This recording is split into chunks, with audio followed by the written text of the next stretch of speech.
Hello everyone, आप सभी का फिर से स्वागत है। यह घटना चक्र साइंस का डिस्कशन है। हम लोग बायोलॉजी को डिस्कस करें, जिसमें आज का टॉपिक है पाचन तंत्र। सबसे पहले हम लोग पाचन तंत्र के बारे में डिस्कस करेंगे। इसके बाद इस पर आधारित अब तक जितने भी प्रश्न पूछे गए हैं उन सभी प्रश्नों का एनालिसिस भी करेंगे। तो चलिए स्टार्ट करते हैं। देखिए, विभिन्न भौतिक व रासायनिक क्रियाओं और एंजाइम के सहायता से भोज्य पदार्थों को सरल, छोटे व घुलनशील अणुओं में बदलना पाचन कहलाता है। भोजन करने, पचाने, पचे हुए पदार्थों का अवशोषण करके इन्हें रुधिर में पहुंचाने तथा शेष निरर्थक पदार्थों का यानी अपशिष्ट पदार्थों का मल के रूप में परित्याग करने में शामिल सभी अंग पाचन तंत्र के भाग हैं। पाचन तंत्र में मुख से गुर्दा तक फैली एक लंबी आहार नाल होती है। इससे संबंधित कुछ सहायक अंग भी होते हैं। मनुष्य के आहार नाल की लंबाई औसतन 8 से 10 मीटर तक होती है। इसको ध्यान में रखिएगा। मुख ग्रासन, गुहिका, ग्रासनली, अमाशय तथा आंत आहार नाल के प्रमुख भाग हैं। लार का श्रावण लार ग्रंथियों के द्वारा होती है। यह हल्की अम्लीय होती है। लार का पीएच मान 6.8 होता है। इसमें यानी लार में लगभग 99.5% जल होता है। मनुष्य के मुख गुहा में लगभग 1 से 1.5 लीटर तक जो है लार का स्राव प्रतिदिन होता है। लार भोजन को गीला करने, उसकी लुगदी बनाने में सहायक होती है, जिससे उसे आसानी से निगला जा सके। लार में टैलिन यानी लारीय एमाइलेज होता है, जो स्टार्च को शर्करा में तोड़ता है। लार में लाइसोजाइम नामक एंजाइम भी उपस्थित होता है, जो भोजन के साथ आए हुए जीवाणुओं को नष्ट करने में सहायक होता है। एमाइलेज नामक एंजाइम का स्राव जो है लार ग्रंथियों तथा अग्नाशय के द्वारा किया जाता है, जो कि भोजन में उपस्थित स्टार्च को जल अपघटन के द्वारा माल्टोज में परिवर्तित करता है, जो बाद में ग्लूकोज अणुओं में टूट जाता है। इसके बाद है यकृत यानी लीवर। इसके बारे में देख लेते हैं। देखिए, जो लीवर है मानव शरीर का सबसे बड़ी ग्रंथि है। यह उदर गुहा में तंतुपट अर्थात डायाफ्राम के ठीक नीचे आंत्र योजनी अर्थात मिसेंट्री से संयुक्त गहरे लाल भूरे रंग का होता है। इसका भार लगभग 1.5 किलोग्राम होता है और यकृत जो है लगभग 500 क्रियाओं का संपादन करता है। इसकी कुछ मुख्य क्रियाएं भी हैं। पित्त का उत्पादन करना, ग्लाइकोजेनोलिसिस क्रियाओं के द्वारा ग्लूकोज का ग्लाइकोजन में परिवर्तन करना, रक्त प्लाज्मा के कुछ प्रोटीनों का उत्पादन, रक्त में अमीनो अम्ल का नियमन तथा विषाक्त अमोनिया को यूरिया में परिवर्तित करना अर्थात यूरिया का संश्लेषण आदि। ध्यान रखिएगा इसके फंक्शन को। इसके बाद है पीत यानी बाइल। पीत जो है पीले हरे या हरे नीले रंग का क्षारीय तरल होता है, जिसका पीएच मान 7.6 से 8.6 होता है। पीत का भंडारण जो होता है पित्ताशय में होता है। मानव में प्रतिदिन लगभग 800 से 1000 मिलीलीटर पीत का स्राव होता है। पीत में कोई पाचक एंजाइम नहीं होता है, फिर भी यह लिपिड्स के पाचन एवं अवशोषण में सहायक होता है। यह वसा का पैसीकरण अर्थात इमल्सीकरण करता है। लिपिड्स के पाचन में लाइपेज नामक एंजाइम की महत्वपूर्ण भूमिका होती है। यह लिपिड्स को वसीय अम्लों तथा मोनोग्लिसराइड्स में विखंडित करते हैं। पेप्सिन, ट्रिप्सिन और काइमोट्रिप्सिन नामक एंजाइम प्रोटीन के पाचन में सहायक होते हैं। ये प्रोटीन को छोटी पेप्टाइड श्रृंखलाओं में व अमीनो एसिड्स में विखंडित करते हैं। इसके बाद है अग्नाशय। अग्नाशय जो है मानव शरीर का दूसरी सबसे बड़ी ग्रंथि है। यह एक मिश्रित ग्रंथि है, ध्यान रखिएगा, जिसमें एक साथ अंतःस्रावी एवं बहिःस्रावी दोनों प्रकार के भाग पाए जाते हैं। इसमें हार्मोन तथा पाचक रस का स्राव होता है। इसके पाचक रस को अग्नाशयी रस भी कहते हैं तथा यह क्षारीय होता है। इसमें कार्बोहाइड्रेट, वसा, प्रोटीन को पचाने के एंजाइम एंजाइम होते हैं, ध्यान रखिएगा, और इसीलिए इसे पूर्ण पाचक रस कहा जाता है। ट्रिप्सिन नामक एंजाइम का स्राव अग्नाशय के द्वारा किया जाता है, जो कि प्रोटीन को पॉलीपेप्टाइड में परिवर्तित कर देता है। मानव शरीर में क्षुद्रांत या छोटी आंत आहार नाल का एक भाग होती है, जो कि अमाशय तथा बड़ी आंत के मध्य स्थित होती है। इसमें अधिकांश भोजन का पाचन होता है तथा पचे हुए भोजन का अवशोषण किया जाता है। यह ग्रहणी और जिसे डेडनम कहते हैं, मध्यांत्र जेजनम और शेषांत्र में विभेदित होता है, जिसकी लंबाई क्रमशः 25 सेंटीमीटर, मतलब कि जो ग्रहणी है डेडनम है इसकी लंबाई 25 सेंटीमीटर, मध्यांत्र यानी जेजनम जो है 2.5 मीटर और शेषांत्र जो है यह 3.5 मीटर होती है। इसकी लंबाई जो है ध्यान में रखिएगा। छोटी आंत अत्यधिक कुंडलित नलिका होती है जिसकी कुल लंबाई लगभग 6 से 7 मीटर होती है। तो छोटी आंत की जो लंबाई है कितना होता है, 6 से 7 मीटर तक। मनुष्य की बड़ी आंत क्रमशः जो है सिकम, कोलन व मलाशय में विभाजित होती है। ध्यान रखिएगा। यहाँ पे जो है एक डायग्राम है, आप इसको देख सकते हैं, जो फिगर दिया गया है। देखिए ये है जीव, ठीक है। इसके बाद ये मुख है। मुख इसमें जो इंपॉर्टेंट है लार, जो टाइलिन एंजाइम या लारीय एमाइलेज जो है इसमें मिलता है। ग्रास नली, ये जो ग्रास नली है आपका, इसमें भोजन को अमाशय तक, ग्रास नली जो है भोजन को अमाशय तक ले जाया जाता है इसके द्वारा। इसके बाद है डायफ्राम, और डायफ्राम कहां पे है, तो ये जो होता है डायफ्राम होता है, ध्यान रखिएगा। इसके बाद है अमाशय, ठीक है। पहले इस साइड को देख लेते हैं, ये है आपका अमाशय। अमाशय जो इसमें इंपॉर्टेंट है वो है एसीएल, पेप्सिन एंजाइम, प्रोटीन का पाचन। इसमें जो इसका जो मुख्य फंक्शन है इसको ध्यान रखिएगा। इसके बाद है छोटी आंत, ठीक है। छोटी आंत है, आप देख सकते हैं। इसमें जो इंपॉर्टेंट है छोटी आंत का जो फंक्शन है, कार्बोहाइड्रेट का पाचन, वसा का पाचन, प्रोटीन का पाचन और पचे हुए पोषक पदार्थों का अवशोषण करना। इसके बाद है बड़ी आंत। बड़ी आंत ये है, और इसका जो फंक्शन है जल का अवशोषण करना। ये है आपका गुदा, ठीक है। मल परित्याग करना इसका मेन फंक्शन है। इसके बाद इस साइड देख लेते हैं, ये है पित्ताशय, ठीक है। ये जो है पित्ताशय है, और पित्ताशय का जो फंक्शन है वसा का इमल्सीकरण, पित्त का भंडारण करना। और ये है आपका यकृत यानी लीवर, और इसका जो फंक्शन है पित्त का उत्पादन, ग्लाइकोजेनोसिस, यूरिया का संश्लेषण। यह है आपका अग्नाशय, अग्नाशयी रस जो है इसमें आपको मिलता है, ठीक है। और ये है आपका अपेंडिक्स। तो चलिए आगे बढ़ते हैं। फिगर को एक बार जो है ध्यान में रखिएगा, इंपॉर्टेंट है, ठीक है।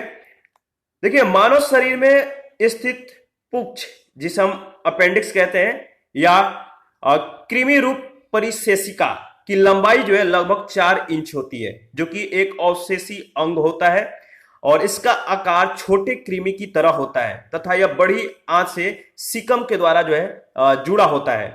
तो बड़ी आंत से किसके द्वारा जुड़ा होता है, सिकम के द्वारा।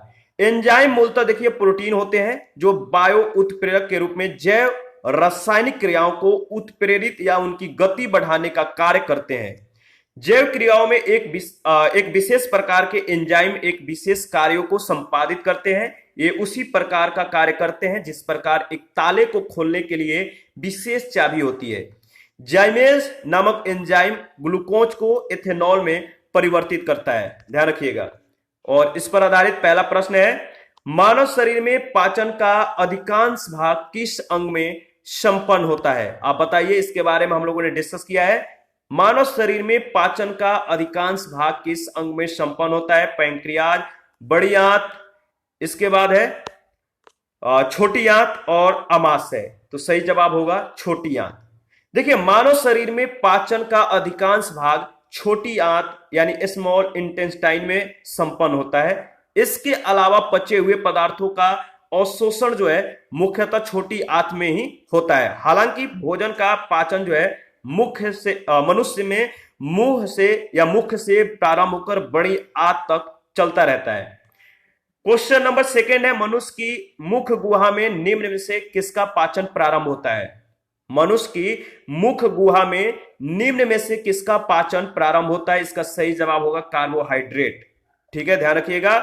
मनुष्य की मुख गुहा में लार में उपस्थित एमाइलेज एंजाइम स्टार्च को माल्टोज और डेक्स्ट्रिन में तोड़ देता है। इस प्रकार मुख गुहा में कार्बोहाइड्रेट का पाचन प्रारंभ होता है। आगे बढ़ते हैं। क्वेश्चन नंबर थर्ड है, लार निम्न में से किसके पाचन में सहयोग करती है?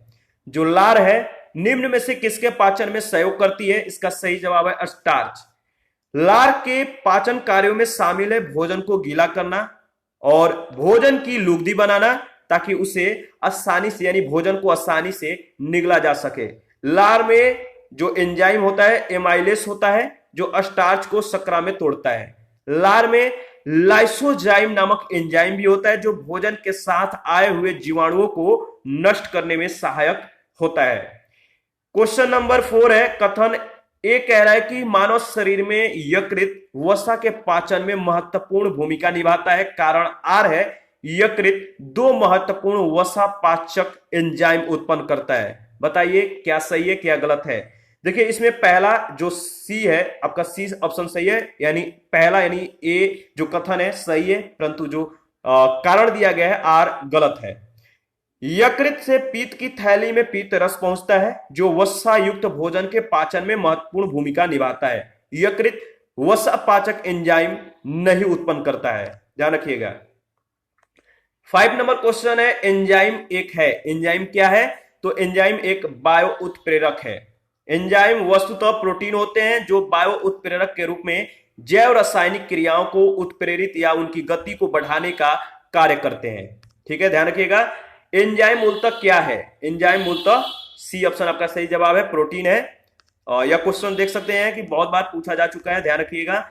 एंजाइम क्या है? एंजाइम मूलतः जो है प्रोटीन होते हैं, ठीक है, और इसका निर्माण मूलतः नाइट्रोजनीय पदार्थों या अमीनो अम्ल के संश्लेषण के द्वारा होता है। जैव क्रियाओं में एक विशेष प्रकार के एंजाइम एक विशेष कार्यों को संपादित करते हैं। ये उसी प्रकार कार्य करते हैं जिस प्रकार एक ताले को खोलने के लिए विशेष चाबी की आवश्यकता होती है। 7 नंबर क्वेश्चन है, एंजाइम क्या है? एंजाइम आपको मालूम है क्या है? प्रोटीन है। और नेक्स्ट क्वेश्चन है 8, निम्नलिखित में से कौन सा एंजाइम ग्लूकोज को इथेनॉल में परिवर्तित करने को जो है प्रेरित करता है? तो हम लोग लास्ट में इसके बारे में डिस्कस किए थे। अब बताइए कौन सा एंजाइम जो है ग्लूकोज को इथेनॉल में परिवर्तित करने को जो है प्रेरित करता है? तो जाइमेज इसका सही जवाब होगा। जाइमेज नामक एंजाइम ग्लूकोज को इथेनॉल में परिवर्तित करता है, इस बात को ध्यान में रखिएगा। यहाँ पे ग्लूकोज का फॉर्मूला जो है C6H12O6 दिया गया है और जाइमेज की उपस्थिति में यह इथेनॉल का जो है मतलब निर्माण करता है। क्वेश्चन नंबर 9 नंबर है, क्वेश्चन नंबर 9, जैविक सिस्टम यानी जो लिविंग सिस्टम है, जैविक सिस्टम में रासायनिक क्रियाओं की प्रक्रिया का तेज करने में उत्तरदायी पदार्थ कौन सा है? 4 ऑप्शन है, आप बताइए। जैविक सिस्टम में रासायनिक क्रियाओं की क्रिया को तेज करने में उत्तरदायी पदार्थ है एंजाइम, सी ऑप्शन। जैविक सिस्टम में रासायनिक क्रियाओं के प्रक्रिया को तेज करने में उत्तरदायी पदार्थ एंजाइम है। सभी एंजाइम प्रोटीन्स होते हैं। बहुत से कार्बनिक पदार्थ जैसे प्रोटीन, कार्बोहाइड्रेट एवं वसा को सरल अणुओं में परिवर्तित करने की क्रिया जो है एंजाइम के द्वारा संपन्न होती है। क्वेश्चन नंबर 10 है, निम्नलिखित में से किस एक की उत्पत्ति यकृत का कार्य है? निम्नलिखित में से किस एक की उत्पत्ति यकृत का कार्य है? सही जवाब है यूरिया, बी ऑप्शन। इसके बारे में हम लोगों ने डिस्कस किया था। जो यकृत है इसके फंक्शन क्या क्या थे, हम लोगों ने थ्योरी के दौरान जो इसके बारे में डिस्कस किया था। चलिए फिर से इसको मतलब कि रिपीट कर लेते हैं ताकि आपको रिवीजन हो जाए। देखिए यकृत यानी लीवर मानव शरीर के सबसे बड़ी ग्रंथि है। यह उदर गुहा में तंतुपट अर्थात डायफ्राम के ठीक नीचे आंत्रयोजनी अर्थात मिसेंट्री से संयुक्त गहरे लाल भूरे रंग का होता है। इसका भार लगभग 3 पाउंड होता है। यह मानव शरीर का एक महत्वपूर्ण पाचक अंग है जिसके द्वारा लगभग 500 क्रियाओं का जो है संपादन किया जाता है। इसकी कुछ मुख्य क्रियाएं जैसे पीत का उत्पादन, रक्त प्लाज्मा के कुछ प्रोटीनों का उत्पादन, ग्लाइकोजेनोसिस क्रियाओं के द्वारा ग्लूकोज का ग्लाइकोजन में परिवर्तन, रक्त में अमीनो अम्ल का नियमन तथा विषाक्त अमोनिया को यूरिया में परिवर्तित करना आदि। क्वेश्चन नंबर 11 है, लिपिड्स का पाचन निम्नलिखित में से कुछ की उपस्थिति में होता है। लिपिड्स का पाचन निम्नलिखित में से कुछ की उपस्थिति में होता है। बताइए किसके उपस्थिति में होता है? तो इसका सही जवाब है सी ऑप्शन, पीत अम्ल और लाइपेज इसके उपस्थिति में होता है। तो सी आपका बिल्कुल सही होगा। देखिए हमारे भोजन सामग्री में अधिकांश लिपिड्स सरल वसाओं अर्थात ट्राइग्लिसराइड्स के रूप में होते हैं। लिपिड्स के पाचन में लाइपेज नामक एंजाइम की महत्वपूर्ण भूमिका होती है। यह लिपिड्स को वसीय अम्लों तथा मोनोग्लिसराइड्स में विखंडित करते हैं।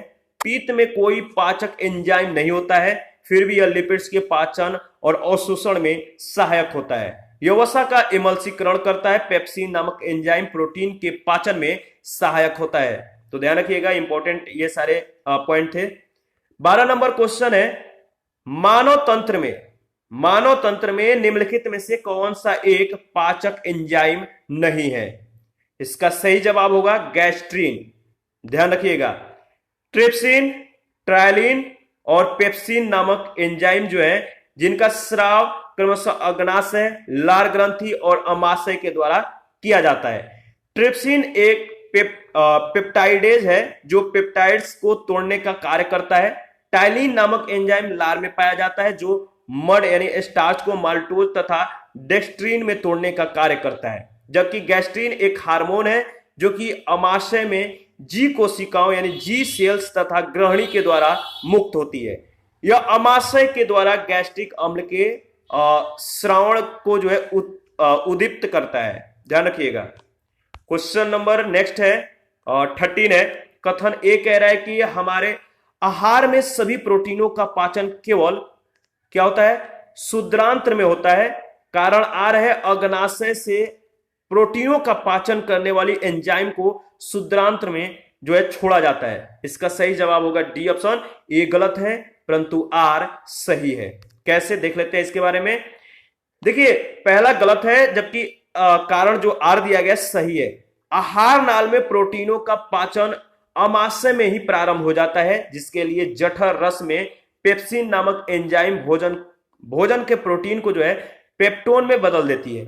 अमाशय के पश्चात भोजन जब ग्रहणी में पहुंचता है तो अग्नाशय के द्वारा अग्नाशयिक रस भोजन से जो है जा मिलता है, जिसमें प्रोटीन के पाचन के लिए ट्रिप्सिन नामक एंजाइम होता है जो कि प्रोटीन को पॉलीपेप्टाइड में परिवर्तित कर देता है। क्वेश्चन नंबर 14 है, प्रोटीन के पाचन में सहायक एंजाइम है। प्रोटीनों के पाचन में जो सहायक एंजाइम है वह है आपका ट्रिप्सिन, सी ऑप्शन। इसके बारे में हम लोगों ने ऊपर में डिस्कस किया है। और 15 नंबर क्वेश्चन है, स्टार्च को जल अपघटन से ग्लूकोज बनाने वाला जो एंजाइम है वो कौन सा है? स्टार्च को जल अपघटन से ग्लूकोज बनाने वाला एंजाइम है वह है आपका एमाइलेज। ठीक है, बी ऑप्शन आपका बिल्कुल सही है। एमाइलेज नामक एंजाइम का स्राव लार ग्रंथियों तथा अग्नाशय के द्वारा किया जाता है, जो कि भोजन में स्टार्च के जल अपघटन से ग्लूकोज जो है निर्मित होता है या निर्मित करता है। 16 नंबर क्वेश्चन है, कौन सा जो परिवर्तन है, कौन से परिवर्तन में एंजाइम ट्रिप्सिन उत्प्रेरक का कार्य करता है? कौन से परिवर्तन में एंजाइम ट्रिप्सिन उत्प्रेरक का कार्य करता है? तो सही जवाब होगा प्रोटीन को अमीनो अम्ल में, यानी सी ऑप्शन इसका बिल्कुल सही जवाब है। देखिए, ट्रिप्सिन नामक एंजाइम का स्राव जो है अग्नाशय के द्वारा किया जाता है। ठीक है, ट्रिप्सिन नामक एंजाइम का स्राव अग्नाशय के द्वारा किया जाता है, जो कि प्रोटीन को अमीनो अम्ल में परिवर्तन के लिए उत्प्रेरक का कार्य करता है। ध्यातव्य है कि अग्नाशय एक मिश्रित ग्रंथि है जिसमें हार्मोन तथा पाचक रस का स्राव होता है। पाचक रस क्षारीय होता है यानी अल्कलाइन होता है, जिन्हें अग्नाशयिक रस यानी पैंक्रियाटिक जूस भी कहते हैं। ध्यान रखिएगा। 17 नंबर क्वेश्चन है, मानव शरीर में पूंछ कौन सी संरचना से संलग्न होता है? इसके बारे में हम लोगों ने डिस्कस किया था। मानव शरीर में पूंछ कौन सी संरचना से संलग्न होता है? सही जवाब है बृहदांत्र, यानी ए ऑप्शन आपका बिल्कुल सही है। मानव शरीर में स्थित पूंछ जो अपेंडिक्स होता है, पूंछ या कृमि रूप परिशेषिका एक अवशेषी अंग है। यह छोटी बड़ी आंत के जोड़ के पास जो है स्थित होता है। इसका आकार छोटे कृमि की तरह होता है जो बड़ी आंत यानी बृहदांत्र से सीकम के द्वारा जुड़ा होता है। आरंभ में जीवन पूर्णतः शाकाहारी था, जिसमें कह सकते हैं कि सेलुलोज युक्त पत्तियों के पाचन के लिए इस अंग का उपयोग किया जाता था। कालांतर में मानव सभ्यता के विकास के साथ मनुष्यों के सर्वाहारी होने के कारण इस अंग का कार्य समाप्त हो गया। इस प्रकार यह अंग वर्तमान समय में और शेष मात्र रह गया। जबकि शाकाहारी जंतुओं जैसे गाय, बैल इत्यादि में सेल्यूलोज पाचन के लिए पूंछ आज भी विकसित अवस्था में है। 18 नंबर क्वेश्चन है, मानव शरीर में शुद्रांत्र के 3 संरचनात्मक भागों की लंबाई कौन सा सही ह्रस्वान क्रम में है? ठीक है, तो बताइए मानव शरीर में शुद्रांत्र के 3 संरचनात्मक भागों की लंबाई का कौन सा सही ह्रस्वान क्रम है? यह है आपका शेषांत्र, मध्यांत्र और ग्रहणी। ठीक है, मानव शरीर में उपस्थित शुद्रांत या छोटी आंत, याद रखिएगा शुद्रांत जो है स्मॉल इंटेस्टाइन है, छोटी आंत है, इसी को शुद्रांत्र बोलते हैं। और आहार नाल का जो है यह एक भाग होती है, कौन? छोटी आंत, जो कि अमाशय तथा बड़ी आंत के मध्य स्थित होती है। इसमें अधिकांश भोजन का जो है पाचन होता है और पचे हुए भोजन का अवशोषण जो है इसके द्वारा किया जाता है। यह ग्रहणी यानी जेजनम, इलियम, इसमें भी डेडनम, ग्रहणी मध्यांत्र यानी ग्रहणी में यानी डेडनम जिसे बोल, इस मतलब इस शब्द को ग्रहणी मत याद रखिएगा, डेडनम में याद रखिएगा। इंग्लिश वर्ड जो है मतलब कि आसान है। तो यह डेडनम, जेजनम और इलियम में विभेदित होता है, जिनकी क्रमशः लंबाई जो है 25 सेंटीमीटर, 2.5 सेंटीमीटर और 3.5 सेंटीमीटर नहीं, 25 सेंटीमीटर और 2.5 मीटर। यानी डेडनम की जो लंबाई है 25 सेंटीमीटर है और जेजनम की लंबाई जो है 2.5 मीटर है और इलियम की जो लंबाई है 3.5 मीटर होती है। छोटी आंत अत्यधिक कुंडलित नलिका होती है, ध्यान रखिएगा। 19 नंबर क्वेश्चन है, एंजाइम तथा उसके कार्यों के सही जोड़े का जो है चयन करें। ठीक है, तो चलिए इसके बारे में हम लोग डिस्कस करते हैं। देखिए इसमें जो ई कोलाई बैक्टीरिया है, इससे स्रावित एक एंजाइम ई कोलाई प्रतिबंधित एंडो न्यूक्लियस सेकेंड या इको R2 डीएनए को विशिष्ट स्थलों पर जो है काटने के लिए प्रयुक्त होता है। तो इसका जो इसमें पूछा गया था, क्या पूछा गया था? क्वेश्चन नंबर 19 में पूछा गया है कि एंजाइम तथा उसके कार्यों के सही जोड़े का चयन करें। ठीक है, तो आपका जो सही जवाब था बी ऑप्शन। ठीक है, इसके बारे में हम लोगों ने डिस्कस किया है, फिर से इसको मैं रिपीट कर देता हूं। देखिए जो ई कोलाई बैक्टीरिया है, इससे स्रावित तथा एंजाइम ई कोलाई प्रतिबंधित एंडोन्यूक्लियस सेकेंड या इको R2, याद रखिएगा इको R2 डीएनए को विशिष्ट स्थलों पर काटने के लिए प्रयुक्त होता है। क्वेश्चन नंबर 20 है, निम्नलिखित में से कौन सा लार की सहायता से पच जाता है? कौन सा लार के सहायता से पच जाता है? वह है आपका स्टार्च। ध्यान रखिएगा, ऊपर में भी इसके बारे में हम लोगों ने डिस्कस किया था। क्वेश्चन नंबर 21 है, नीचे दिए गए 2 कथन है। अभी कथन ए कह रहा है कि मानव शरीर सेल्यूलोज के पाचन में असक्षम है। कारण आर, मानव शरीर में स्टार्च अपघटक एंजाइम डायस्टेस विद्यमान रहता है। बताइए इन दोनों में से कौन सही है? क्या एक दूसरे की ये व्याख्या कर पा रहे हैं? तो देखिए आपका सही जवाब होगा बी ऑप्शन। ए और आर दोनों सही है, पर आर ए का सही स्पष्टीकरण नहीं है। कैसे? मनुष्य के पाचन तंत्र में सेल्यूलोज को पचाने वाले एंजाइम नहीं पाए जाते, परंतु स्टार्च अपघटक एंजाइम लारिएट डायस्टेस जो स्टार्च को माल्टोज में तोड़ता है, मनुष्य के लार में भी पाया जाता है। दोनों कथन सही है, परंतु डायस्टेस की वजह से क्या होता है? सेल्यूलोज का पाचन नहीं होगा और यह तर्क संगत नहीं है। तो दूसरा कथन पहले कथन की व्याख्या जो है नहीं करता है। आगे बढ़ते हैं, नेक्स्ट क्वेश्चन है 22 नंबर। शरीर में अतिरिक्त ग्लूकोज ग्लाइकोजन में परिवर्तित होकर भंडारित रहता है। शरीर में अतिरिक्त ग्लूकोज ग्लाइकोजन में परिवर्तित होकर भंडारित रहता है, कहां पर? तो यकृत में। बी ऑप्शन आपका बिल्कुल सही है। मानव शरीर की सबसे बड़ी ग्रंथि जो है वह है यकृत, ध्यान रखिएगा लीवर, जिसका प्रमुख कार्य रक्त में उपस्थित अतिरिक्त ग्लूकोज को ग्लाइकोजन के रूप में परिवर्तित करके संचित रखना है। आवश्यकता अनुसार यह ग्लाइकोजन ग्लूकोज में बदलकर शरीर को ऊर्जा प्रदान करता है। इस प्रकार यकृत अतिरिक्त शर्करा एवं ऊर्जा में सामंजस्य बनाए रखता है। ध्यान रखिएगा। 23 नंबर क्वेश्चन है, यकृत एवं मांसपेशियों में ऊर्जा जमा होती है। यकृत एवं मांसपेशियों में ऊर्जा जमा होती है ग्लाइकोजन के रूप में। ठीक है, शरीर की कोशिकाओं को कार्य करने के लिए ऊर्जा की जो है आवश्यकता होती है। यह ऊर्जा शुगर, वसा, प्रोटीन की रासायनिक क्रियाओं से जो है प्राप्त होती है। शुगर शरीर में ग्लूकोज में परिवर्तित हो जाती है, जो एक सरल शर्करा है। यह अवशोषित होकर रक्त से विभिन्न अंगों ऊतकों में पहुंच जाती है। यकृत मांसपेशियों में मुख्यतः ग्लूकोज या ऊर्जा ग्लाइकोजन के रूप में जमा होता है। 24 नंबर क्वेश्चन है, मानव शरीर की सबसे बड़ी ग्रंथि कौन सी होती है? मानव शरीर की सबसे बड़ी ग्रंथि कौन सी होती है? वो होता है यकृत, लीवर। ठीक है, मानव शरीर की सबसे बड़ी ग्रंथि लीवर है, यकृत है। जबकि शरीर की सबसे बड़ी अंतःस्रावी ग्रंथि जो है ओवटू ग्रंथि है, यानी थायराइड ग्लैंड है। ठीक है, तो याद रखिएगा, सबसे बड़ी ग्रंथि लीवर है, जबकि शरीर की सबसे बड़ी अंतःस्रावी ग्रंथि जो है ओवटू ग्रंथि है, यानी थायराइड ग्लैंड है। और यकृत जो है लगभग 15 से 22 सेंटीमीटर लंबा, चौड़ा तथा भार में लगभग 1.5 किलोग्राम होता है।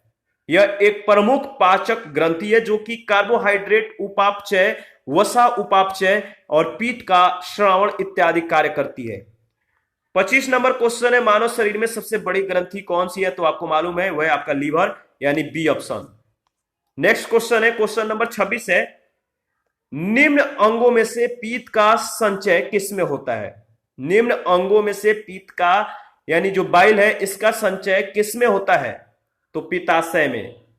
डी ऑप्शन इसका बिल्कुल सही जवाब होगा।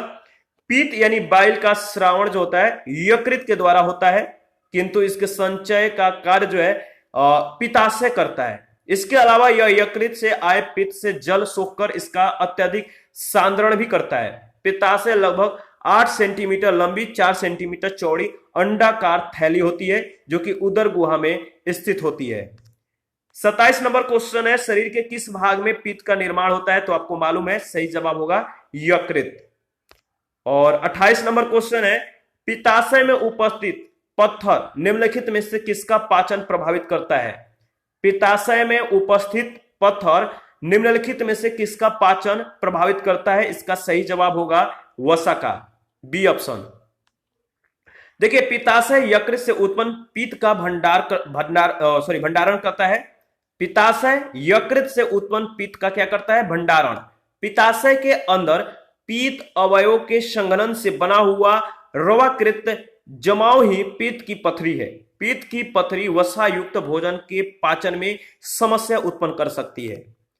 29 नंबर क्वेश्चन है, सामान्य मानव के संदर्भ में निम्न कथनों पर विचार करिए। पहला है, HCl की मौजूदगी की अनुक्रिया के रूप में ग्रहणी से सिक्रेटिन उत्पन्न होती है। दूसरा है, वसीय अम्लों की मौजूदगी की अनुक्रिया के रूप में क्षुद्रांत्र से